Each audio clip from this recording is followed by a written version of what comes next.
नमस्कार, मैं हूं कविता राम और आज मैंने बहुत ही प्यारा सा एक गाना, एक भजन रिकॉर्ड किया है यूफोनी स्टूडियो में। इस गीत के हमारे प्रोड्यूसर हैं सुरेंद्र कुमार गुप्ता जी और इस गीत का म्यूज़िक जिन्होंने दिया है वो मेरे दादा प्रकाश नर इन्होंने दिया है। मेरे साथ जिन्होंने गाया है वो मेरे दोस्त अनुराग मौर्य जी इन्होंने गाया है। और ये गीत बहुत ही प्यारा और बहुत ही ख़ास है इसलिए क्योंकि ये एक सुहागन पर लिखा गया ये गीत है। इस गीत के शब्द जिन्होंने लिखे हैं वो है मोती सुल्तानपुरी और तमन्ना अरोरा जी। बहुत ही प्यारा गीत लिखा है और मुझे गाते हुए बहुत आनंद मिला, बहुत सुकून मिला और बहुत मज़ा आया। ये गीत जल्द से जल्द आपको कौन से चैनल पे आने वाला है? वो अभी कभी जिसे आप लोगों की बहुत ही जल्द आपको सुनने मिलेगा, आपको उसका वीडियो भी देखने मिलेगा। So stay tune. और कुछ बताना है? एक मिनट साइलेंस। अरे बाप रे, मैंने तो ढेरों प्रोजेक्ट में गाया हुआ है। मेरे बहुत से डिवोशनल सॉन्ग्स आप सुनते आ रहे हैं। बहुत ही सारे हमारे जितने भी मैं बोलूँ भगवान हैं, सारे भगवानों के गीत भजन मैंने आज तक गाए हुए हैं।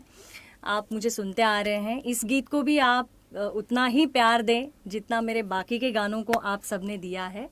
उम्मीद करती हूँ ये गीत आपको बहुत पसंद आएगा।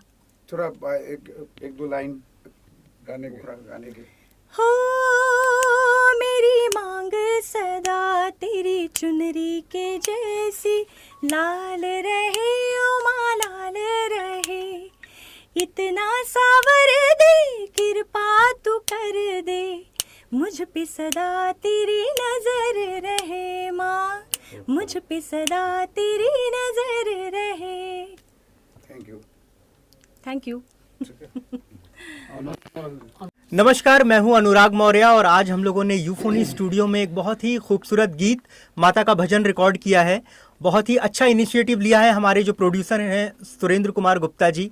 वो एक बहुत ही अच्छा, एक कहते हैं कि एक गुलदस्ता जैसे होता है ना फूलों का, उसी तरह का एक भजनों का गुलदस्ता लेकर के आ रहे हैं। इसमें और भी बहुत सारे गीत हैं और जिस गीत को मैंने रिकॉर्ड किया है आज मेरी को सिंगर कविता राम जी के साथ, बहुत अच्छा उन्होंने गाया है। उसमें मेरी भी कुछ लाइनें हैं और ये गाना जैसे संतोषी माँ के ऊपर है और मेन सुहागन को समर्पित है ये गाना।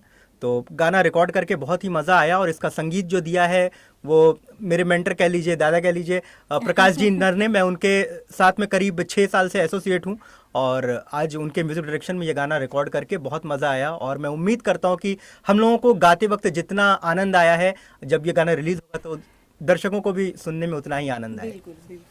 ठीक, थैंक यू। गाना अच्छा रिकॉर्ड हुआ है और दोनों सिंगर्स जो है उन्होंने तो बहुत कमाल का गाया है इसको। और माता जी का ऊपर ये पूरा गाना है, तो आप सुन लीजिए इसको। तो कैसा मतलब कम सिंगर से क्या मतलब थॉट था, कविता जी से गवाना था, म्यूजिक में लेना था? हाँ, कविता जी से ही गवाना था हमको। इसमें हमने पहले बहुत सारे सिंगर्स देखे थे बट 8 से 10 हमने ऑडिशंस भी लिए थे, लेकिन कविता जी ने ही इस गाने को न्याय दिया और बहुत अच्छा गाया है उन्होंने। प्रोड्यूसर का डिमांड क्या था आपको? किस तरह का पहले आपसे प्रोड्यूसर ने बताया होगा कि हमको गाना करना है, किस तरह से उसको कंपोज किया और कैसा हुआ? हाँ, उनकी भी बहुत सारी एक्सपेक्टेशंस थी गाने को लेके। तो कम से कम ये गाना 2 महीने से चल रहा था हमारा। 2 महीना हम लोग इसके ऊपर कंटिन्यू वर्कआउट कर रहे थे और उनको बेस्ट से बेस्ट सिंगर चाहिए थी।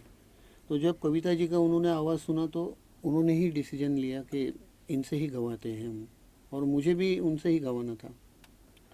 और ये कब तक मतलब रिलीज हो पाएगी? अभी एक महीना 2 महीना, हाँ 2 महीने के अंदर, 2 महीने के अंदर कोशिश करेंगे इसको, कोशिश करेंगे हम। नवरात्रि से पहले ही हो जाएगा रिलीज।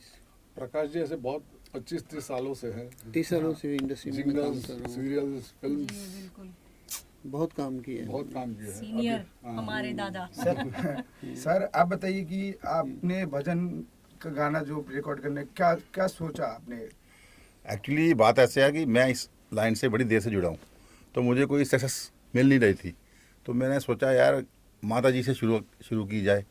तो मेरे दिमाग में ऐसे अचानक एक दिन आया, क्यों नहीं मैं खुद जम्मू से हूँ, तो इतनी दूर से लोग आते हैं माता जी की बेटे के लिए, तो मैं क्यों नहीं करूँ। तो इसलिए मेरे दिमाग में ये आइडिया आया। तो ये गाने वैसे 1 साल से लिखे पड़े थे। तो मेरे साथ म्यूजिक डायरेक्टर साहब हैं, जैसे होता है ना दिए तले अंधेरा, ये मेरे पास ही मेरी बिल्डिंग में रहते हैं, लेकिन मुझे मालूम नहीं था। तो मैं ऐसे ही बढ़ता रहता था दूर दूर। तो अचानक इनसे मुलाकात हुई दुर्गा जी से के थ्रू।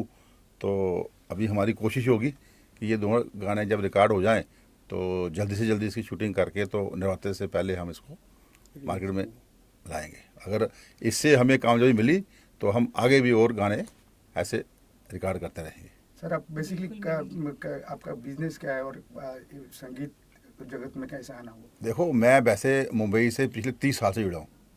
मैं 28 साल की उम्र में आया था, तो 60 साल का हो गया हूँ। लेकिन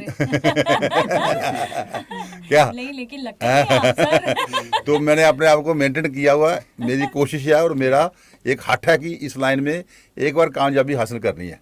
अब देखो क्या होता है, ऊपर वाला कहाँ तक ले जाता है। तो क्या अभी आपका म्यूजिक चैनल खोलने का मकसद है? खोलेंगे, बिल्कुल खोलेंगे, पक्का। अभी दो सॉन्ग्स हुए हैं, उसके बाद 2-3 का और काम चल रहा है। तो 5-7 गाने हम इकट्ठे करके तो इसके बाद हम सोच रहे हैं कि गणपति पे गाना एक शूट किया जाए, एक जन्माष्टमी पे किया जाए। आपने देखा होगा ना कि आजकल ये भक्ति गाने थोड़े लुप्त हो गए हैं ना, लोगों का रुझान नहीं रहा है। क्यों? हमारी जो सीरीज तो बंद ही कर दी। बंद भाई, अब पैसे की दौड़ होगी है ना क्या। तो इसलिए ये हमारी जो आने वाली जनरेशन है ये भूल जाएंगे कि भक्ति के गाने भी कुछ होते थे। तब मेरे अचानक ये ख्याल आया। तो अब देखो इसमें घुसे हम, क्या होता है, कहाँ तक हमें सक्सेस मिलती है, लेकिन कोशिश पूरी होगी। आर्टिस्ट का ईमानदार। सिलेक्शन कैसे किया आपने, मतलब एज अ सिंगर? करेंगे हाँ, सिंगर है। सिंगर अपने प्रकाश जी ने बोला, तो इन्होंने इनकी आवाज़ भेजी थी मुझे जम्मू, तो मैंने सुनी। तो देखो बात ऐसे है, ये ऐसी लाइन है ना, अब जो सिंगर हमें चाहिए उनका भाव इतना होता है तो क्या करें। मेरी बात सुनो ना, हालांकि हमने हर सिंगर से मुलाकात किया, वो भाव इतना मांगते हैं, कोई लाख रुपया, कोई 1.5, कोई ये। तो हमें फिर हमारी बजट में चाहिए, सीधी सी बात है, हमारी बजट में जो आएगा तो हम उससे घुमाएंगे, क्यों नहीं। ठीक है ना। मैं नाम नहीं लूंगा, हमने बड़े बड़े सिंगरों से भी बात की है, लेकिन उनकी डिमांड इतनी थी ना, तो सारी हम नहीं पूरी कर सकते।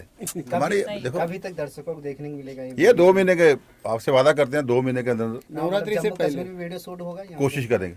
हाँ, ये 2 जो सॉन्ग्स हैं, वैष्णो देवी। हाँ यस, ये कटरा में हम शूट करेंगे। अगर पॉसिबल अगर नहीं हुआ तो फिर मुंबई में ही करेंगे। ये तो मेरी कोशिश है कि इनको हम कटरा में शूट करें। Yes, thank you sir. इसके लिरिक्स राइटर मोती सुल्तानपुरी जी हैं, उनके साथ में पहली बार काम कर रहा हूँ।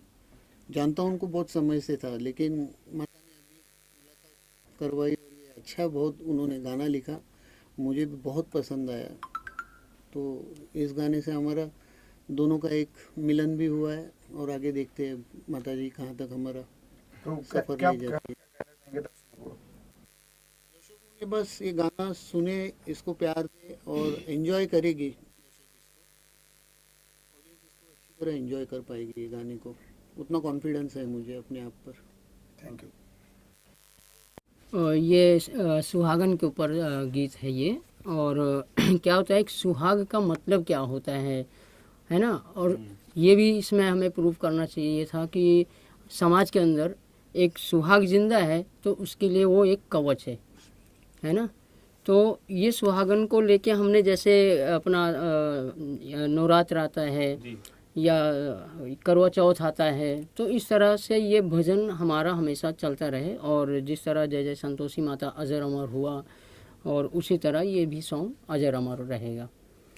और अपने मतलब किस तरह के, मतलब आपने सोचा, मतलब कितने दिन लगा आप गाने में? नहीं, एक दिन बस बैठे थे और माता रानी का मैं बहुत ही ज़्यादा परम भक्त हूँ, और बस माता रानी की चुनरी देखते देखते अचानक एक सुहागन की मांग में सिंदूर को मैच कर दिया, और उसके बाद में मुझे यहाँ से ये गीत निकला और वहाँ से आगे बढ़े फिर। तो म्यूजिक डायरेक्टर ने आपको कुछ ब्रीफ किया था या आप उनसे पहले मिले थे, वो आपसे बोले थे कि ऐसा गाना हमें चाहिए, एक भजन, इसके बारे में? नहीं, ये संगम में मिलाने में जो है प्रोड्यूसर साहब ने म्यूजिक डायरेक्टर साहब से मिलाया, तो हमारा संगम हुआ यहाँ पर। Thank you.